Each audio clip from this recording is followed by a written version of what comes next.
Quero fazer uma pergunta para o Dr. Vilardi, que há uma narrativa também, a gente tem usado muito essa palavra narrativa, mas há uma narrativa de que o ministro Alexandre de Moraes, por ser objeto do atentado, aquele que sofreria um atentado, de sequestro e depois morte, ele não poderia estar à frente e que ele deveria se declarar impedido, entre outras coisas. E a gente sabe que o tal do inquérito do fim do mundo começou lá atrás por uma indicação direta do Dias Toffoli para que o Alexandre fosse o relator, o ministro Alexandre de Moraes. Parece que isso já foi, salvo o melhor juízo, o senhor me corrija, doutor Vilardi, pacificado nas discussões até dentro do Supremo, porque várias vezes o ex-presidente Bolsonaro pediu que ele se declarasse suspeito ou que ele fosse retirado à frente dessas investigações. O que o senhor poderia dizer sobre isso, quão substancial? Porque lá na frente alguém diz, não, mas aí tinha um problema sério, porque quem investigava era quem estava sofrendo ameaça e quem conduziu e quem relatou. O senhor poderia nos ajudar nisso, por favor, se for possível? Obrigado.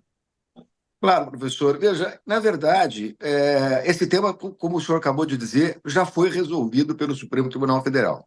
Eu confesso que eu fiz algumas críticas ao Supremo, entendi em algum momento. Em primeiro lugar, eu acho que nós devemos a nossa democracia ao Supremo, temos que deixar isso claro. Esse inquérito que se diz inquérito do fim do mundo, na verdade, foi o inquérito da luz. Sem ele, hoje, cada vez mais nós vemos que nós teríamos tido um golpe. Neste inquérito existiram decisões excepcionais. Decisões excepcionais num período excepcional são decisões aceitas, isso, inclusive, por conta de uma doutrina que é um estado de defesa da democracia. E o estado de defesa da democracia justifica, sim, decisões excepcionais. Depois nós voltamos à normalidade institucional e eu fiz críticas ao Supremo, entendendo que o ministro Alexandre e o próprio Supremo deveriam mandar algumas coisas para a primeira instância, porque já não se justificava mais o clima de excepcionalidade e, portanto, não se aceitaria mais decisões excepcionais. Agora, quero dizer que este caso está dentro da excepcionalidade. Esse caso tem que ser julgado, sim, pelo Supremo Tribunal Federal, e eu não vejo razão para que o ministro Alexandre deixe a relatoria. Porque aqui, sim, com todos os contornos, nós estamos verificando um golpe contra as instituições. Nós estamos falando, não é de uma brincadeira, não é de uma cogitação, é de uma tentativa de assassinato do presidente da República, do vice-presidente da República, de um ministro do Supremo Tribunal, e ainda tem uma outra pessoa que não descobriram, tem uma quarta pessoa. Não é? Então, assim, eu acho que quem quiser ficar bem com a história precisa levar esse episódio a sério. Essa narrativa de dizer que isso é uma coisa para o governo desviar a atenção, etc., não é. Isso não foi uma cogitação. E agora, eu estava assistindo vocês, o simples fato da verificação, da utilização do celular, comprova um ato de execução. Nós não estamos falando de cogitação. Pegaram o celular, compraram o chip, foram vigiar a casa do ministro e estão querendo dizer que vão ser punidos por cogitação. Não, isso não é uma cogitação. Pois é. Andresa, vai lá, vai você. É, doutor, o senhor já vê elementos de crime militar nesses episódios? Isso pode acabar indo para a justiça militar também?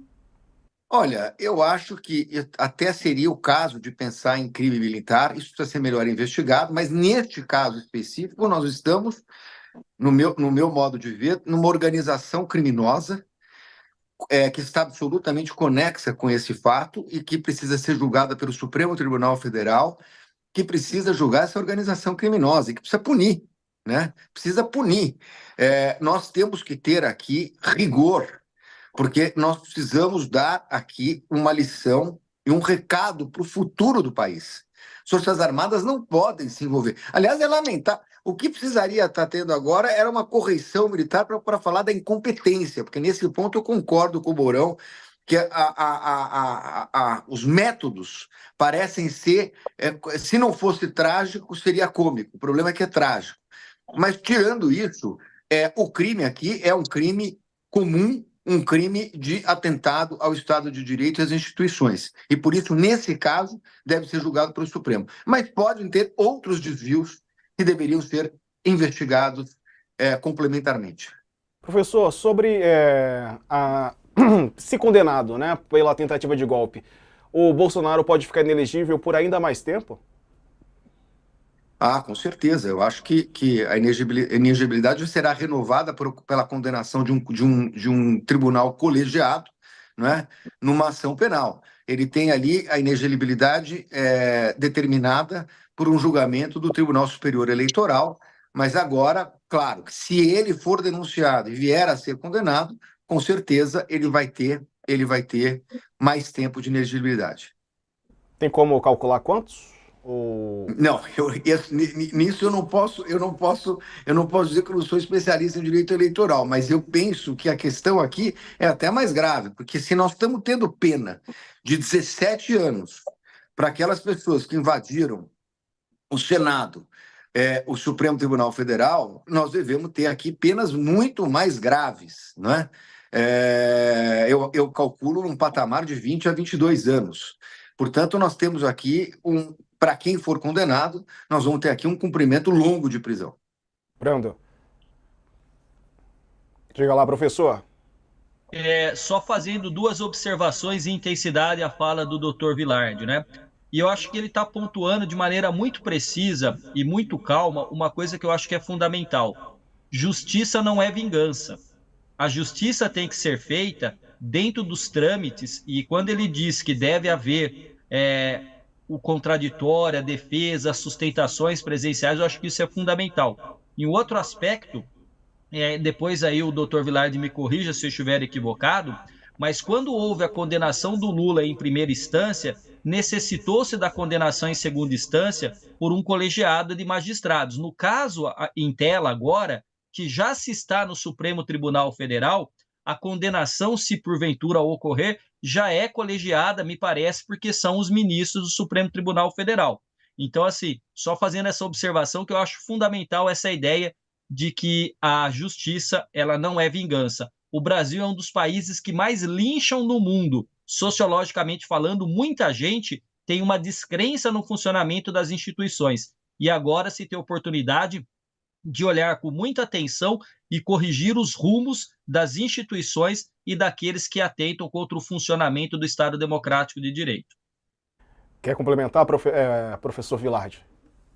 Não, é isso mesmo. Eu acho que, para além disso, e eu estou defendendo uma punição rigorosa, mas, como disse o ministro Gilmar, nós temos um encontro marcado com a revisão dessa lei. Os tipos de golpe ao Estado de Direito e contra as instituições são muito próximos. Eu critiquei, continuo criticando, as penas que foram aplicadas para as pessoas que invadiram no 8 de janeiro, porque houve uma acumulação desses dois artigos. Então, se nós queremos virar a página, nós vamos enfrentar a narrativa de qualquer jeito. Isso não tem escapatória. A narrativa já está em campo, né, nas redes sociais. Mas para virar a página, nós temos que ter uma condenação justa. E, portanto, nós temos que realmente encarar uma possível reforma dessa Lei de Segurança Nacional, fazer uma condenação bastante severa, mas respeitando de forma absoluta o direito de defesa, para que a gente possa realmente virar a página e ter aí um futuro para o Brasil com uma punição correta.